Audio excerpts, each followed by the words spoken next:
Welcome to Friday Night Smackdown. We've got a action-packed show for tonight. It looks like we're kicking things off with Charlotte and Shotzi against Damage CTRL. Charlotte Flair ducks a clothesline from Bayley and knocks Io Sky to the floor as we cut to break. Well, that was quick. Damage CTRL is in control of the match. Shotzi's in a bad way and on the wrong side of the ring. Bayley's got her tied up in a chin lock, but Shotzi is desperately fighting to get away. Shotzi finally gets to Charlotte, and the Queen brings down Bayley and Io with a top rope crossbody. A series of chops follows, and Bayley is launched overhead with a fallaway slam. A handspring clothesline rocks the role model, and Sky eats an exploder suplex. It's figure 8 time. Io breaks up figure 4 with the Meteora, but as Bayley moves up top for an elbow drop, she's distracted by the returning ASUKA. Charlotte knocks Bayley off the top, sending her into Shotzi for the Fisherman DDT. Shotzi and Charlotte Flair defeat Damage CTRL by pinfall. After the match, ASUKA taunts Io before leaving the ring. The genius of the Sky doesn't look confident. Moving to the next segment. LA Knight is going after The Miz. Despite a win over the A-lister at Payback, Miz claimed on Raw that LA Knight would have lost without John Cena. LA Knight's response: Nah, I didn't need Cena. Hell, I didn't need his endorsement. Knight says he respects Cena, but he needed nothing for him to get that win. Miz is upset about the loss, and Knight is about to give him another chance before he's interrupted by Grayson Waller. Waller brings out his new associate, Austin Theory, revealing themselves as the only undefeated tag team on the roster. Knight mocks them, telling them to tell it to their moms, and while they're at it, tell him Knight said hi. That's gotta sting. Theory reminds Knight that the man who counted the pin at Payback, Cena, fell to him at WrestleMania. In fact, Theory's already beaten Knight as well. As Theory spits facts, Waller mocks Knight's mannerisms. LA Knight calls Waller a mush-mouthed moron and Theory a cross-eyed moron. Knight's ready for all comers, and we've got a match. LA Knight vs. Austin Theory is next. As Theory or Knight starts off, Grayson Waller reveals that John Cena will be on the Grayson Waller effect next week. What a great achievement for Cena. Moving to the next match. LA Knight vs. Austin Theory. Knight catches Theory with a running neckbreaker, but the 26-year-old stud takes Knight to the corner and stomps him out.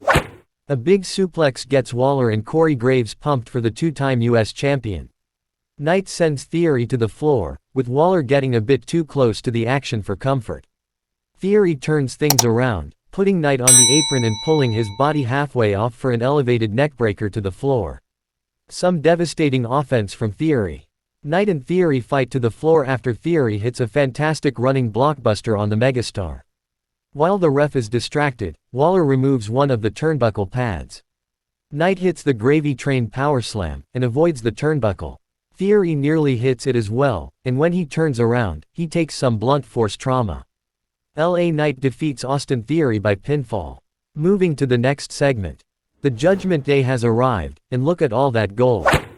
Rhea Ripley took part in WWE's Superstar Spectacle in India earlier today, so she won't be joining her Dirty Dom tonight. Finn Balor, Damian Priest, and Dominic Mysterio are bragging about their recent accomplishments. Senor Money in the Bank and Grand Slam Finn are draped in tag team gold, and Balor points out that they're celebrating the first anniversary of Dominic Mysterio joining Judgment Day. The crowd doesn't let him speak at all. These boos are loud. We accomplished something the Bloodline couldn't do. We did something even Roman Reigns couldn't do. We took the undisputed tag team titles from Sami Zayn and Kevin Owens. The Brawling Brutes come down to the ring, and Ridge says he's made a habit of breaking people like you. Moving to the next match. The Brawling Brutes vs. the Judgment Day. The Brawling Brutes dominate early. Ridge spins Finn around the ring by his neck as an incredible feat of strength for both Ridge and Balor's neck. Butch takes out the champs with a dive on the floor. Butch brings Balor down with a superplex and goes for the bitter end. Balor counters with the Nightmare on Helm Street, and both men tag out to the big men. Priest hammers Ridge, but he won't go down. Ridge catches both of Priest's arms and hits an overhead belly to belly. Butch tags in for some tag team offense that earns them a 2 count. Senor Money in the Bank rocks Butch with a windmill kick, nearly securing the win. A headlock driver spikes Butch for another 2 count.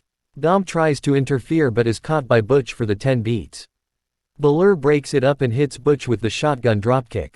Butch avoids the coup de grace but is rocked with a Pele kick. Priest tags in and is doubled over with a rugby tackle from Ridge. Balor breaks up the tag team finish as Priest takes out both members of the Brutes with a pair of South of Heaven chokeslams. Balor tags in for the coup de grace. Judgment Day defeats the Brawling Brutes by pinfall. After the match, Bobby Lashley's music interrupts Judgment Day's celebration. Lashley and the Street Profits storm the ring and send a message to the undisputed tag team champions. The bloodline is crumbling, but it's not gonna be the Judgment Day that takes over. It's gonna be us. Moving to the main event. Jimmy Uso vs AJ Styles. There's no Solo Sikoa tonight, and no Roman Reigns either. With AJ essentially forbidding the OC from being ringside, this is a true one-on-one bout. AJ Styles rushes Jimmy the second the bell rings. The classic bulldog nature of Styles is something Jimmy apparently didn't see coming. The two-time WWE champion hammers Jimmy Uso with fists and kicks before taking him down with a snap suplex and a backbreaker.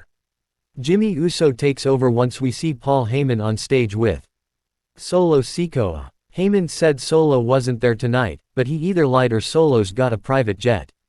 Jimmy bounces AJ's face off the steel steps, and he's in full control. Jimmy Uso catches AJ in the corner with the Umaga hip attack.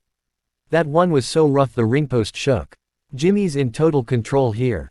Solo and Heyman's backup seems to have reinvigorated the multi-time tag champion. AJ finally shakes off Jimmy after a strike trade and sends Jimmy to the floor for a slingshot forearm. Back in the ring, Jimmy avoids the phenomenal forearm but is dropped with the Ushigoroshi neckbreaker. AJ hits his patented flurry of blows and spikes Jimmy with a leaping DDT for a near fall. As he moves to the apron for the phenomenal forearm, Solo again distracts him, allowing Jimmy to stun him with a superkick. Jimmy attempts to get Solo involved in the match, but Solo turns his back. Styles attacks both men, then tosses him back in for the phenomenal forearm. AJ Styles defeats Jimmy Uso by pinfall. After the match, the Judgment Day attacks Styles on the ramp.